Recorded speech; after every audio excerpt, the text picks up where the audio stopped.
Dans la nouveauté de ce jour, Dieu prononce grâce et paix sur nos vies. C'est comme une aube nouvelle qui s'élève sur nos existences. Nous chantons.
En ce troisième dimanche de l'Avent, nous découvrons un texte biblique qui apparaît à première vue très sobre, presque nu, comme un sapin de Noël qui attend sa décoration. Ce texte représente une généalogie qui aboutit dans la naissance de Jésus de Nazareth. Dans la structure régulière, presque mathématique, s'éclissent 4 noms qui révèlent les irrégularités de la vie. Les 4 noms, ceux de Tamar, Rahab, Ruth et Bathsheba, mères qui ont bâti la maison d'Israël, nous parlent de rétablissement, témoignent de soif de vie et de survie, et rendent surtout transparentes les faiblesses et les forces humaines dans lesquelles s'inscrit l'histoire divine. Mais allons-y, plongeons-nous dans le texte. Nous lisons dans l'évangile de Matthieu, au chapitre 1, versets 1 à 17, d'Abraham à Jésus-Christ. Généalogie de Jésus-Christ, fils de David, fils d'Abraham. Abraham engendra Isaac. Isaac engendra Jacob. Jacob engendra Juda et ses frères. Juda, avec Tamar, engendra Pharès et Zara. Pharès engendra Esrom. Esrom engendra Aram. Aram engendra Aminadab. Aminadab engendra Naasson. Naasson engendra Salmon. Salmon, avec Rahab, engendra Boès. Boès, avec Ruth, engendra Yobed. Yobed engendra Jessé. Jessé engendra David. Le roi David, avec la femme d'Uri, engendra Salomon. Salomon engendra Roboam. Roboam engendra Abia. Abia engendra Asaph. Asaph engendra Josaphat. Josaphat engendra Joram. Joram engendra Osias. Osias engendra Joatam. Joatam engendra Akaz. Akaz engendra Ézéchias. Ézéchias engendra Manassé. Manassé engendra Amos. Amos engendra Josias. Josias engendra Jéconia et ses frères au temps de l'exil à Babylone. Après l'exil à Babylone, Jéconia engendra Salathiel. Salathiel engendra Zorobabel. Zorobabel engendra Abioud. Abioud engendra Eliakim. Eliakim engendra Azor. Azor engendra Sadoc. Sadoc engendra Hakim. Hakim engendra Élioud. Élioud engendra Éléazar.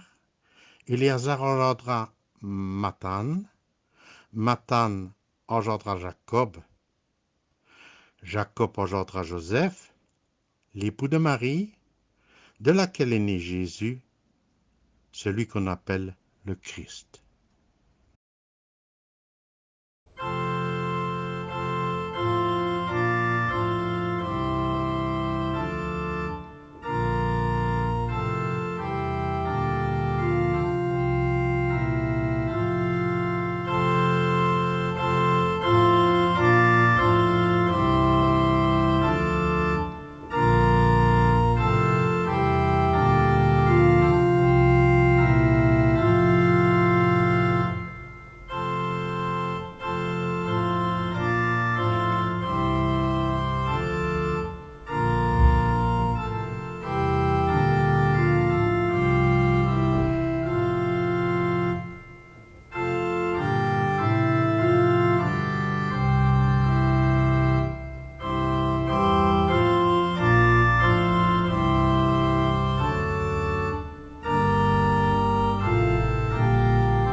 L'histoire que je vais vous raconter se trouve dans le livre de Genèse au chapitre 38.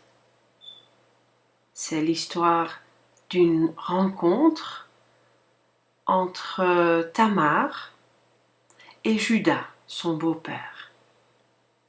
Quand je pense à cette rencontre et je prépare ma toile, je choisis des couleurs chatoyantes, orange, rose, couleurs lumineuses, car cette histoire qui commence bien mal est quand même destinée à la lumière.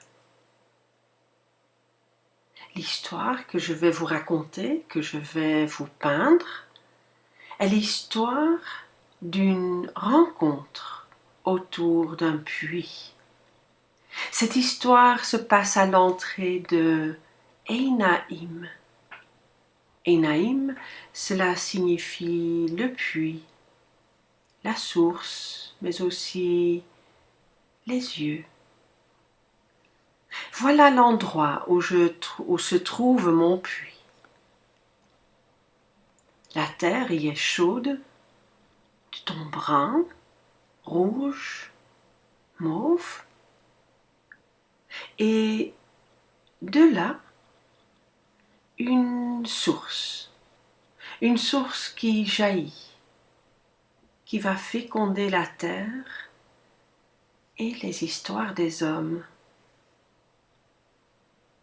L'eau de cette source est claire, elle est pétillante, elle est lumineuse, elle est prometteuse.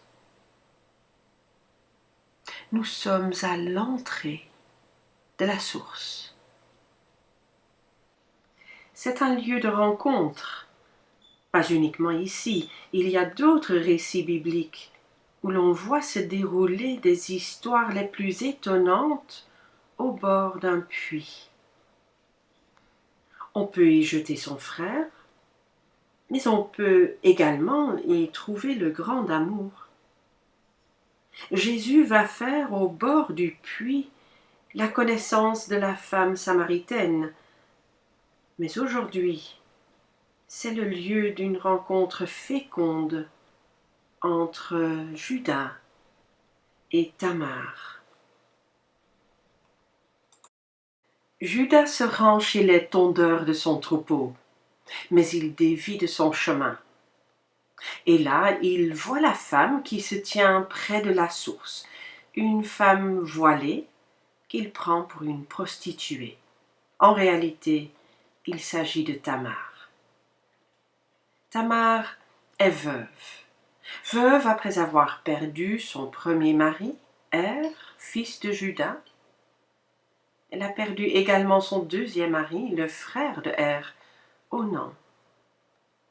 Et ni l'un ni l'autre ne lui a donné un enfant. C'est pour cela que Tamar attend désespérément le jour où elle pourra être donnée en mariage à Sheila, le petit frère de Er et Onan. Mais Judas n'y consent pas. Judas a peur de perdre aussi son troisième fils. Lorsqu'il l'aborde, c'est elle qui fixe le prix de leur rencontre.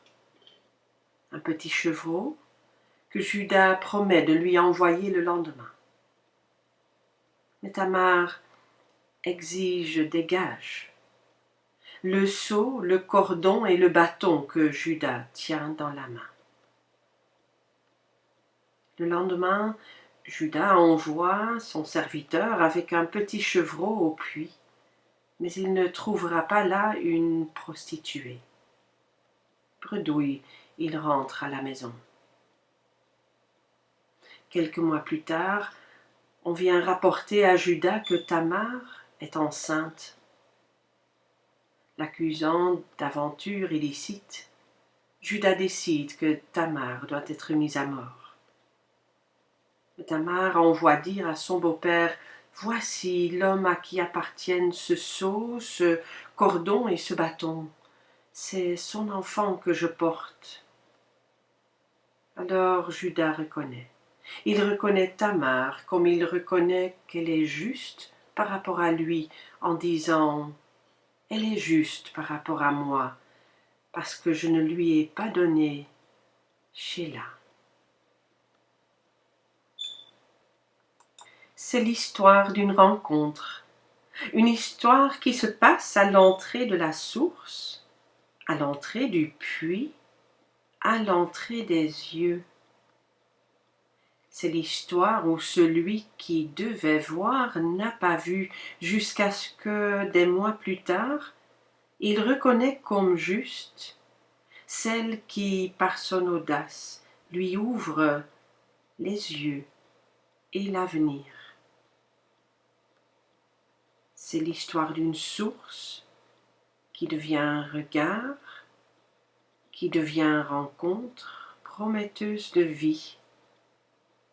Les yeux dans lesquels on voit jaillir la source, le regard qui produit la vie, regard de reconnaissance, regard de respect, regard de Judas qui se voit reflété dans les pupilles de Tamar. Les yeux, la source, le puits, rencontre, lumière qui jaillit, eau qui féconde, la terre des hommes.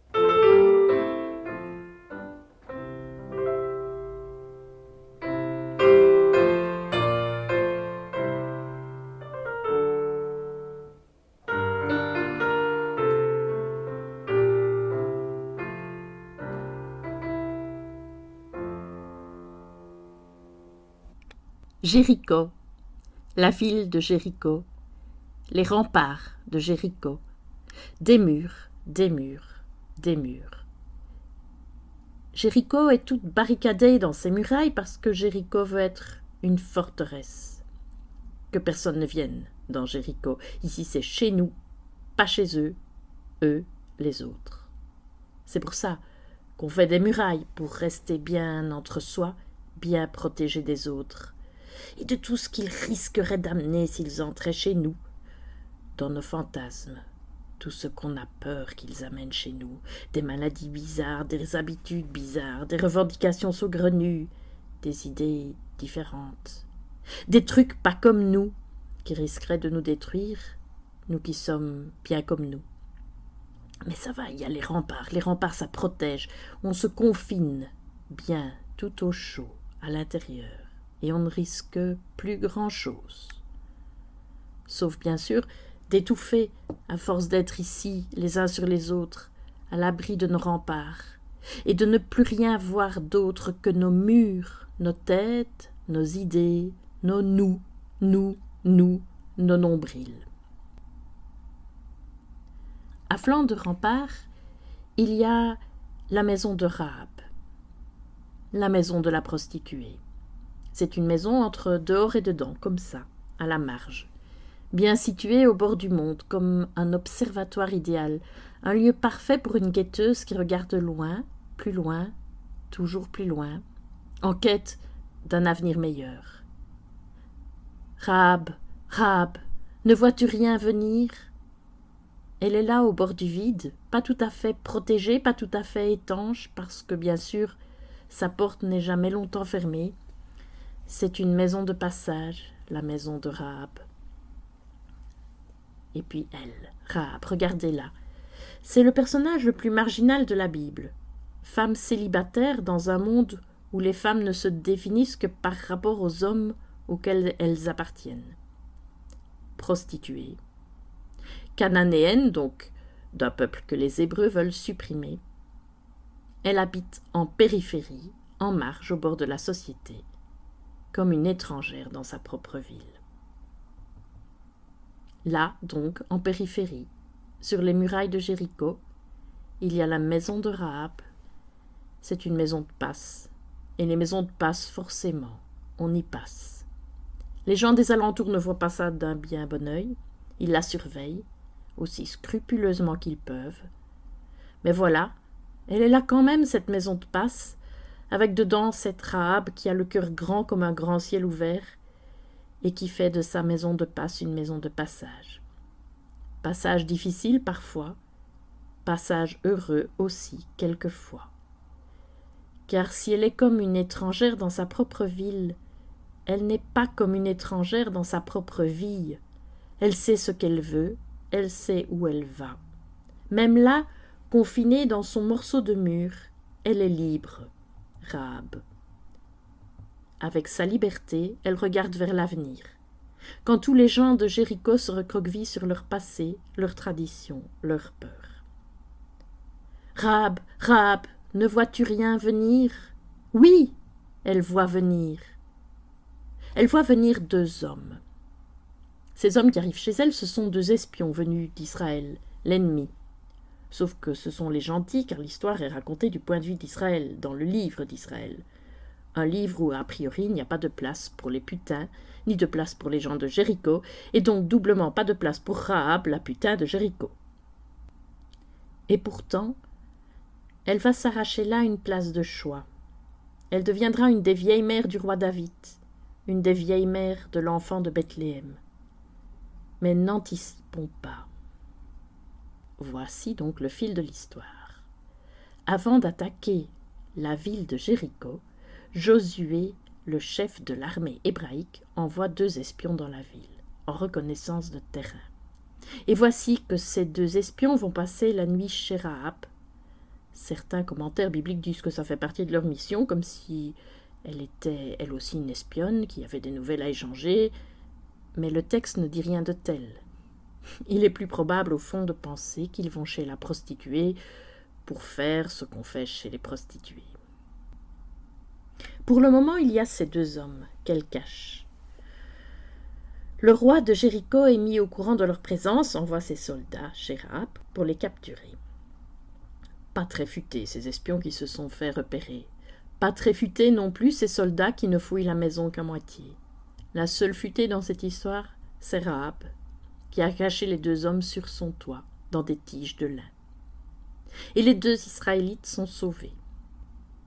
Ensuite, Rahab fait alliance avec eux. Elle demande que sa famille soit sauvée lorsque viendra l'heure où Israël massacrera les gens de Jéricho. C'est bien une alliance qui se joue ici, pas un simple deal entre gens de bonne compagnie. Une alliance, comme on dit quand on parle de l'alliance entre Dieu et les humains. Car Rahab, elle en appelle à Dieu. Je sais que l'Éternel vous a donné le pays et que la terreur que vous inspirez est tombée sur nous et que tous les habitants du pays fondent devant vous. Car nous avons entendu comment l'Éternel a mis à sec les eaux de la mer Rouge devant vous lorsque vous êtes sortis d'Égypte. Et nous l'avons entendu et notre cœur a fondu, et il n'y a plus d'esprit en tout homme devant vous, car l'Éternel votre Dieu est dans les cieux en haut et sur la terre en bas. C'est très fort ce qu'elle dit, c'est une vraie confession de foi. Affirmer que le Seigneur Yahvé est Dieu au ciel et sur la terre. Il n'y a que 3 personnes qui le font dans toute la Bible, Moïse, Salomon et Rahab. Voilà où elle est, Rahab la putain, sur le même pied que Moïse et Salomon. Dans la lettre aux Hébreux, il est même écrit qu'elle est un témoin de foi au même titre qu'Abraham, Isaac, Jacob et Moïse. Vous voulez la suite de l'histoire? L'intrigue continue. Rahab fait descendre les hommes par une corde le long de la muraille. La corde ici, c'est un lien à la vie, corde de secours, corde de sauvetage. Ensuite, vers la fin de l'histoire, Rahab et sa famille seront tenus en vie par une autre corde, le cordon, la cordelette rouge tendue sur la muraille, lorsque les Israélites entreront dans Jéricho. Signe que c'est cette maison-là qu'il faut épargner. En hébreu, on utilise le même mot pour dire la corde et l'expérience, ce qui va donner cette belle citation du mystique Angélus Silesius.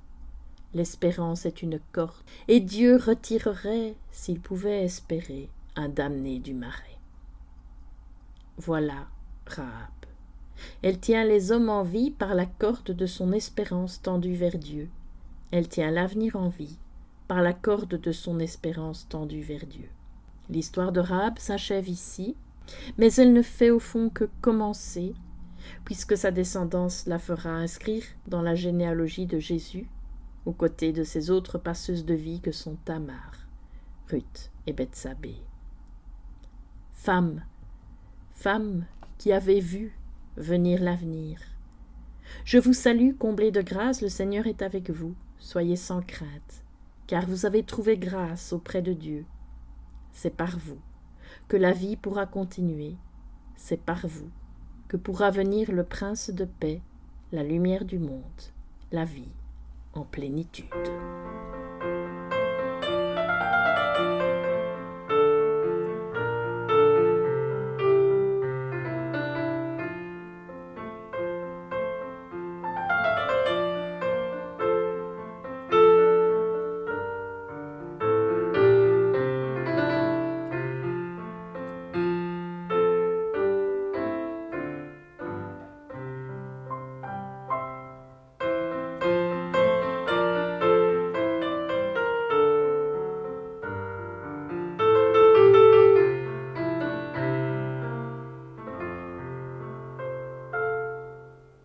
Pour découvrir l'histoire de Ruth, nous allons procéder comme un sculpteur qui prend son bloc de pierre, qui va enlever le superflu et va faire apparaître les traits caractéristiques de sa sculpture.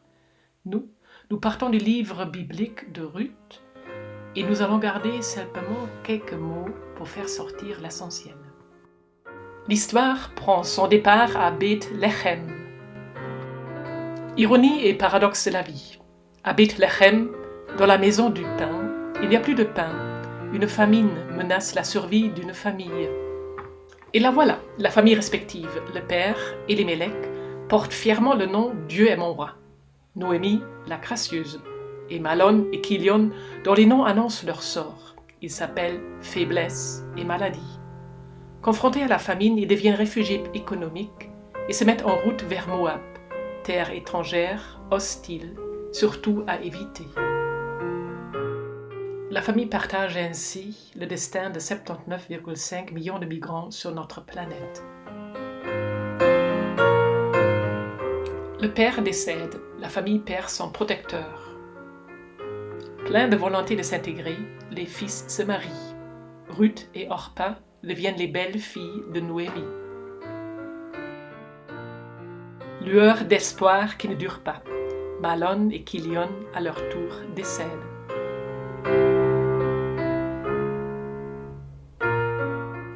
Que dire quand il n'y a plus rien à dire?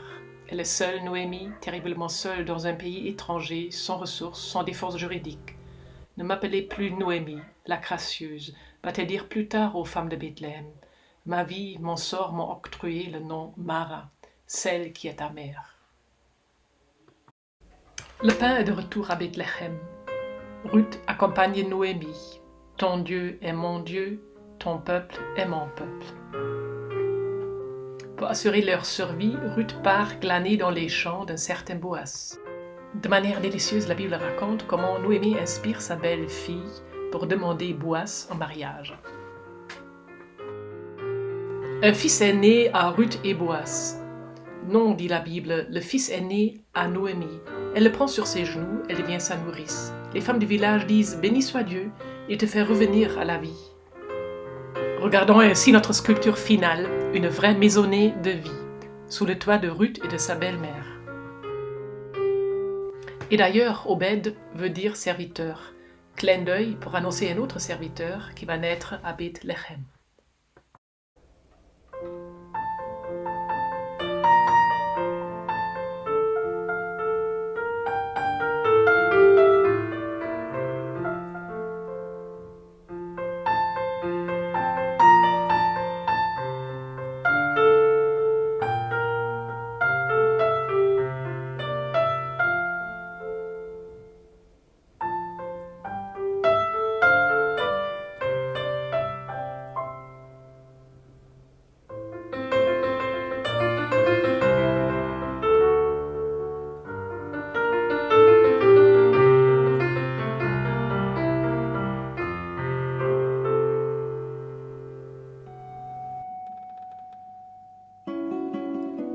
Femme, qui es-tu?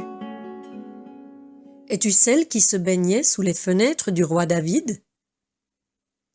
Tu es belle, dit-on. Es-tu belle au petit matin, lorsque tu te réveilles dans ses bras, rayonnante et féconde? Tu es mariée, dit-on. Tu es enceinte, mais ton mari est à la guerre. Tu es enceinte. Es-tu celle qui attend son mari, le Hittite Uri? Il est sous les murailles de Rabat, là où le roi l'a envoyé. Il est là où le général Joab l'a placé en première ligne. Il est courageux, ton mari.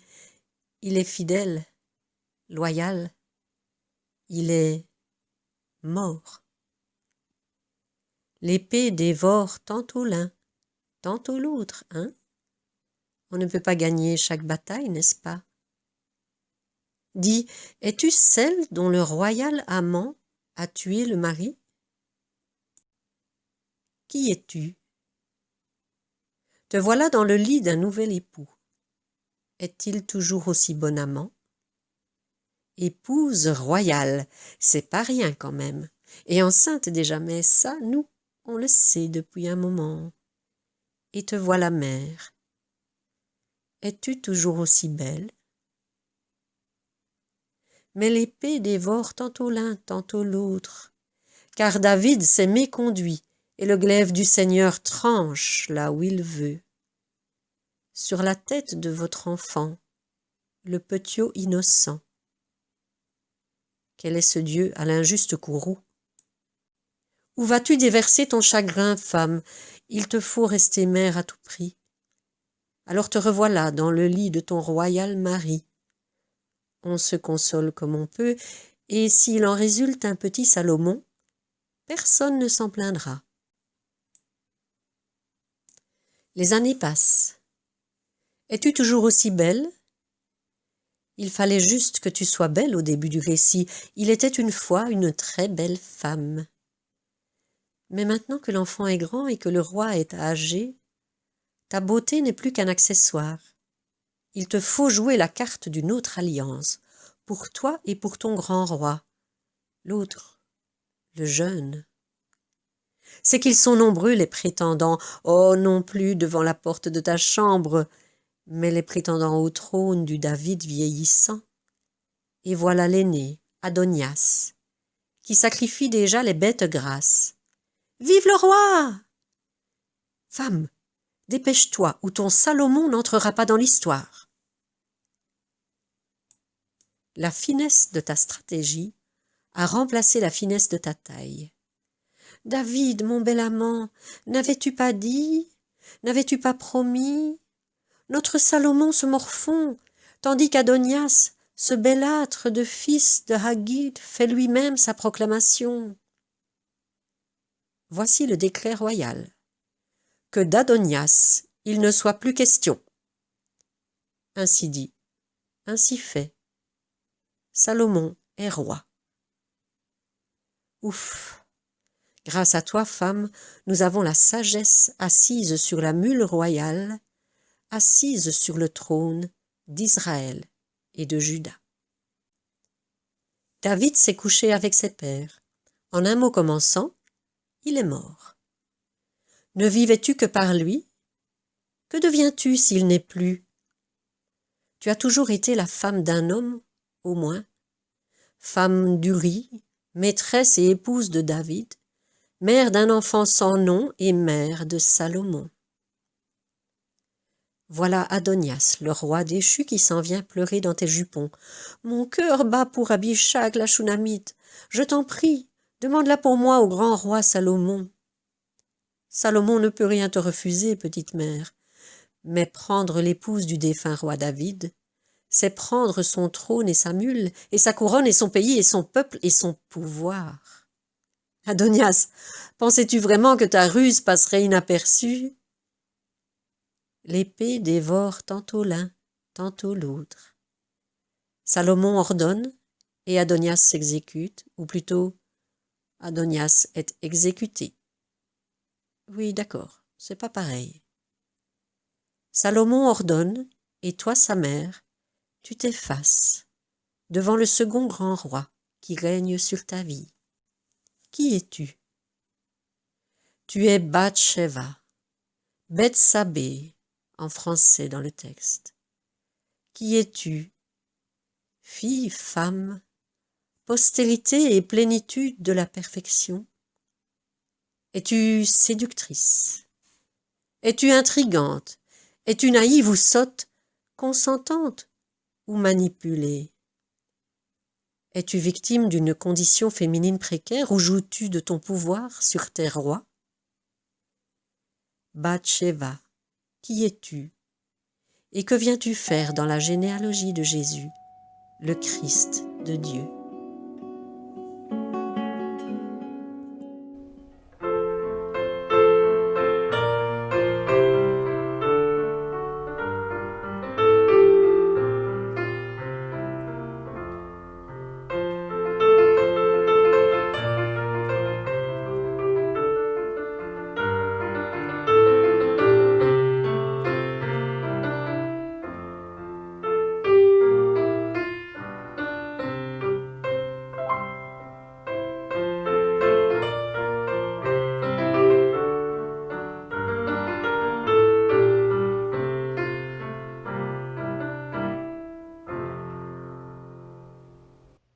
Avec Tamar, nous prions pour toutes celles et tous ceux que l'on écarte, que l'on oublie, par peur ou par ignorance.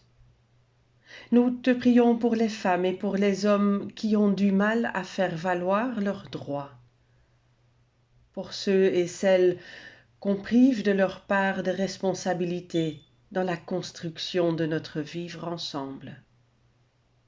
Nous te prions pour les audacieux et les audacieuses, pour celles et ceux qui explorent les limites du possible, les limites de l'admissible, les limites du correct, afin d'ouvrir à un avenir pour tous. Nous te disons merci pour les transgresseurs et les transgresseuses qui ont sauvé l'humanité et ouvrent la voie pour le Messie. Merci pour ceux et celles qui reconnaissent leur erreur.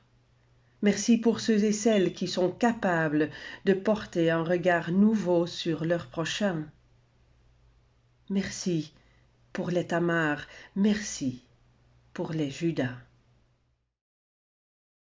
Avec Rahab, nous prions.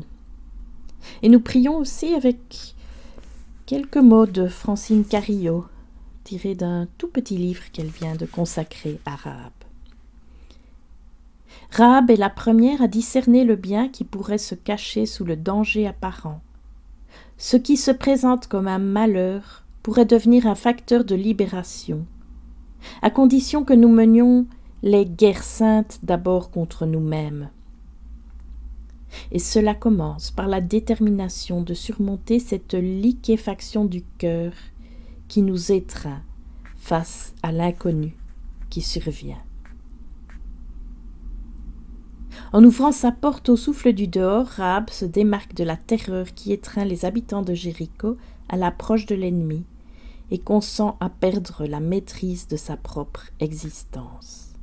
Elle choisit l'ouverture.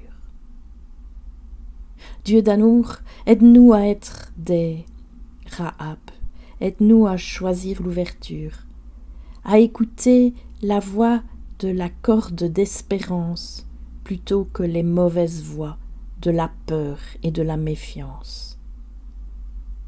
Tout particulièrement, aide-nous à ne pas faire de notre Europe une forteresse, mais un lieu de rencontre, un lieu où la vie peut passer, où la vie peut circuler, et où ceux et celles qui viennent chercher refuge trouvent un avenir meilleur, un avenir ouvert, un avenir de paix.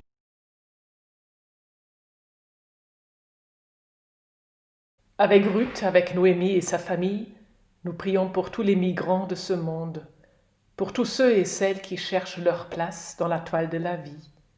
Tout particulièrement, nous prions avec Ruth du Congo qui écrit « Sur une terre étrangère, je t'invoque Seigneur, c'est toi qui m'as fait sortir de mon pays. Tu as conduit mes pas vers un autre peuple en prenant continuellement soin de moi. Tu m'as éloigné du bruit des guerres, tu m'as mise à l'abri, tu as essuyé mes larmes, tu m'as donné du repos. Loin des miens, loin de ma patrie, je pensais ne jamais trouver la paix. Mais tu es venu vers moi, tu as chassé mes angoisses, toi le Dieu qui demeure le même dans tous les pays, toi l'ami fidèle des exilés, des souffrants. Tu m'as accueilli à travers tous ceux qui m'ont traité avec bonté. Sous ton regard bienveillant, loin de chez moi, j'ai trouvé une famille, j'ai trouvé ma place. Sur une terre étrangère devenue la mienne, je t'invoque, mon Dieu, je te rends grâce. Avec Bethsabée, Seigneur, nous te remettons les familles dans le deuil d'enfants. En ce mois de décembre, les enfants sont au centre de nos fêtes. Mystère des cadeaux que l'on découvre au petit matin les yeux pétillants, magie des lumières dans l'obscurité, chants et traditions séculaires, nous nous souvenons de l'émerveillement de notre enfance et nous essayons tant bien que mal d'en recréer l'atmosphère pour les plus jeunes. Mais parfois bébé se fait attendre. Parfois bébé s'en vient, bébé s'en va, sans qu'on ait pu le prendre dans les bras. Parfois bébé ne grandit pas, ou alors seulement dans le cœur de ses proches. Parfois l'enfant qui part est grand, mais pour ses parents il sera toujours un enfant. David et Bethsabée ont perdu leur premier enfant. En ce 3e dimanche de l'Avent, Seigneur, nous te prions tout particulièrement pour toutes les familles en deuil d'enfants.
Chers frères et sœurs, chers amis, les récits de ce matin nous apprennent que ce sont des hommes et des femmes comme vous et moi qui préparent la venue du Christ dans le monde.